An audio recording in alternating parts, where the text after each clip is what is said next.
1924 ነበር።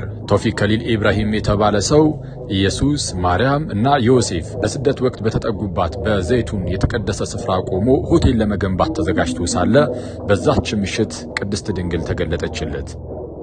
በእኔ ስም ቤተክርስቲያን ገንባ፣ ታምርም ወደፊት ይከሰትበታል። በመንቀጥቀጥም ሆኖ የቅድስት ማርያምን ቤተክርስቲያን ሊያንስ ታዘዘ። ከ44 ዓመት በኋላም በ1968 ሚያዝያ 10 ትንቢቱ እውን ሆነ።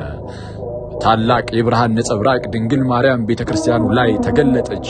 ሙስሊሞች ከስር ግራ በመጋባት ውስጥ ሆነው ይጮሃሉ፣ አንቺ ልጅ እባክሽን እንዳትዘይ።